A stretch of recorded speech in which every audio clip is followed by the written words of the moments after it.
So the Jacksonville Jaguars are 1-5 through 6 weeks of the NFL season. This was the worst case scenario for the Jacksonville Jaguars. If we go back to last season, this was a team that was sitting on top of the AFC before they dealt with all those injuries and before Trevor Lawrence hurt his ankle against the Bengals.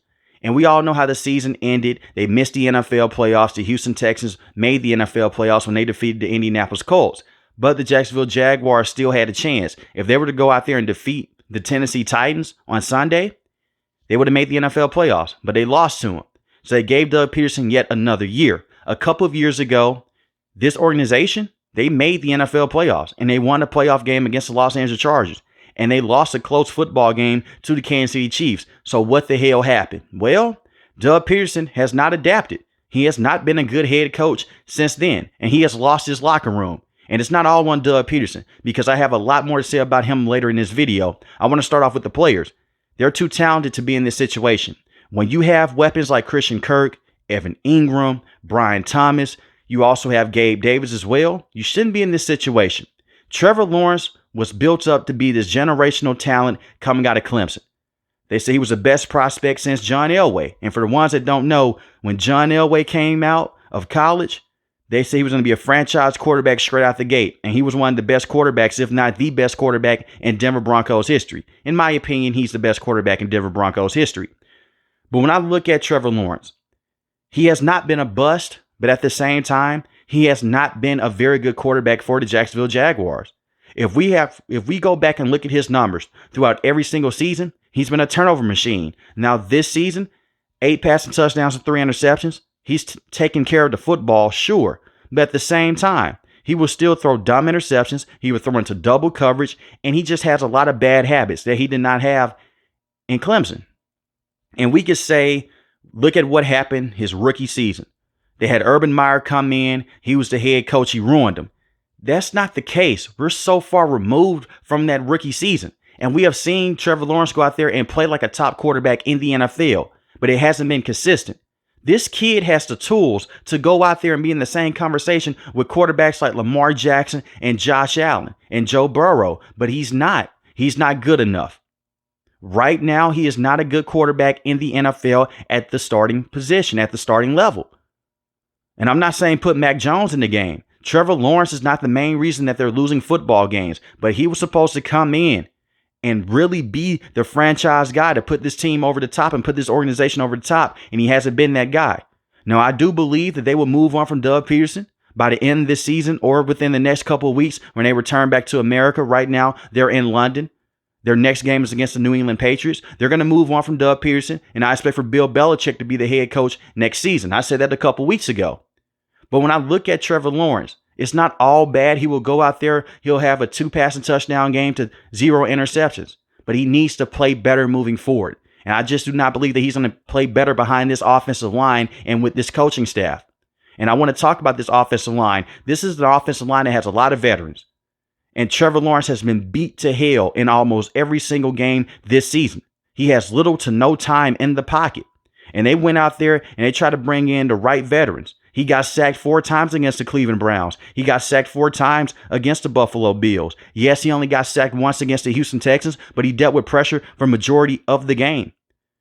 And you look at what happened against the Indianapolis Colts. They did not have a single sack in the entire game, but that's one of the worst defenses in the NFL. And he went out there and he carved them up. He was 28-34, 371 passing yards, 2 passing touchdowns, 1 interception.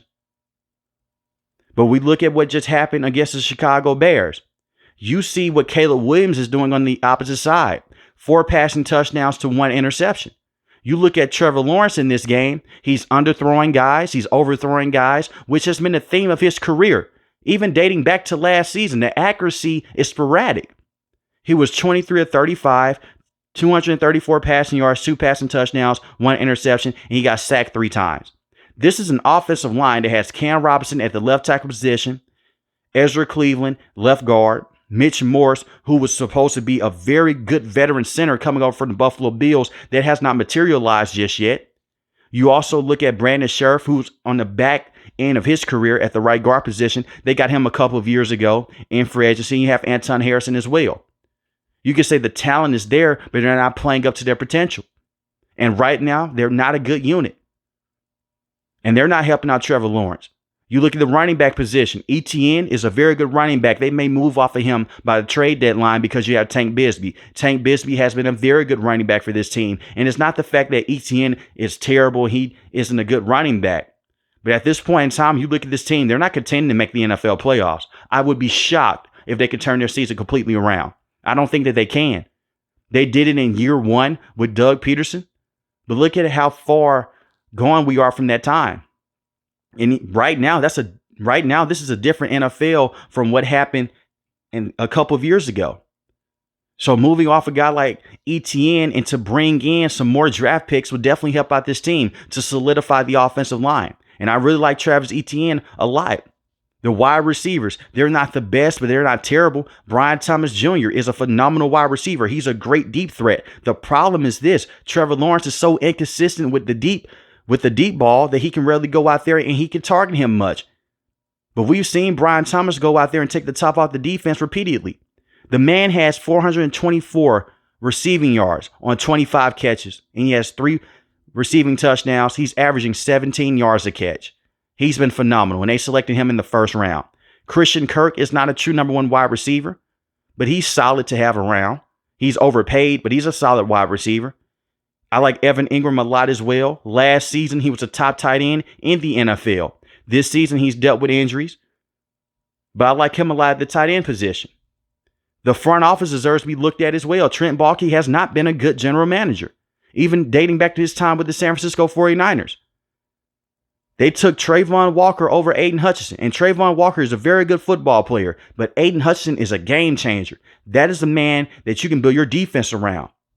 You can do the same thing with Trayvon Walker, but even coming out of college, Aiden Hutchinson was clearly the better player.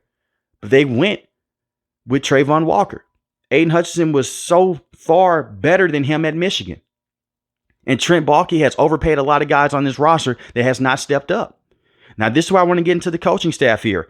Press Taylor should have been fired last season with the defensive coordinator. But Doug Peterson is very close friends with Press Taylor. That's not a secret. So he wanted to keep him around. The offensive play calls make zero sense. They're not making life easy for Trevor Lawrence. And when guys are open, he can't hit them at all because his accuracy is terrible.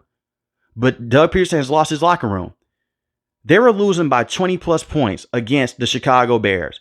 And you can see in the background while the defense is out there continuing to get penalties over and over and over again, which is also a huge problem with the Jaguars, are the penalties due to terrible coaching. You can see Gabe Davis and Trevor Lawrence laughing it up on the sideline. And they weren't just laughing it up for like 1 to 2 minutes. It was like 5 to 6 minutes. You're laughing and you're getting blown out in London. What is there to laugh about? That's how you know they've lost the locker room. You have defensive players coming out to the media and saying, man, you know what happened? I see a lot of quit on the field because Doug Peterson has lost the locker room. They've quit on him. It's the same thing that happened with the Chargers last season with Brandon Staley. I would know. They've quit on Doug Peterson. This is a man that has stuck to the old philosophy that he had with the Philadelphia Eagles. Yes, he took the Philadelphia Eagles to a Super Bowl. He won the Super Bowl. Look at how long ago that was. What have you done lately in the NFL? And they're not going to move off of Trevor Lawrence. They just paid him. They're going to move off of Doug Peterson because he deserves to be fired. You fired your defensive coordinator from last season, and you have defensive talent like Trayvon Walker, Josh Allen as well. I understand that Tyson Campbell has been out over the last couple of weeks. He's dealing with injury. He was injured last season, and they just paid him a lot of money as well. You see these dumb decisions by Trent Baalke, and it's not me saying that Tyson Campbell is a terrible player. He's not. When he's on the field, he's a very good cornerback, but he struggled to stay healthy. And even when he played last season, he didn't look the same because he was injured. And you go out there and you pay that man a massive deal, makes zero sense. But you fire your defensive coordinator from last season, you bring in a brand new one, and your defense looks worse. This is one of the worst defenses in the NFL. Against the run, they're solid.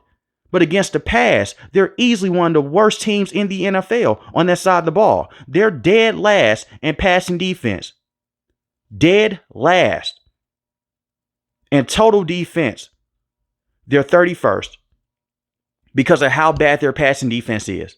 And we could talk about the lack of talent in the secondary. I do not believe that their secondary is that terrible. When you look at a guy like Ronald Darby, he's not the best cornerback to have, but he's a veteran. He was getting a lot of holding penalties yesterday against the Chicago Bears, but a lot of that is on coaching. We saw that in training camp. Even in joint practices, they were holding a lot because that's the way that they have been coached. This is a terrible situation for the Jaguars, and this was the worst situation. They should not be 1-5 with the talent that they have. I could see if they have at least won 3 games or 2 games. That's better than just winning 1 game. And the 1 game that you won was against the Indianapolis Colts with Joe Flacco at the quarterback position, who has played very well, by the way. But their defense is one of the worst defenses in the NFL. And even then, their defense gave up a lot of points.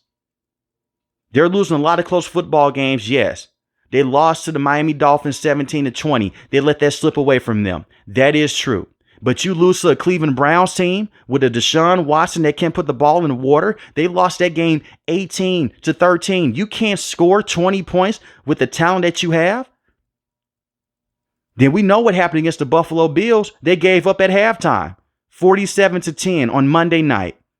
They lose to the Houston Texans 24-20. You lose to the you beat the Indianapolis Colts 37-34. And then you lose to the Chicago Bears 35-16. This is one of the worst situations in the NFL in terms of the front office and the coaching staff. And I blame the Khan family. I blame ownership. They should have fired Doug Peterson if he was not going to go out there and fire Press Taylor, because that is how bad Press Taylor is with the Jacksonville Jaguars. He's terrible. You moved off from your defensive coordinator. You saw things weren't working.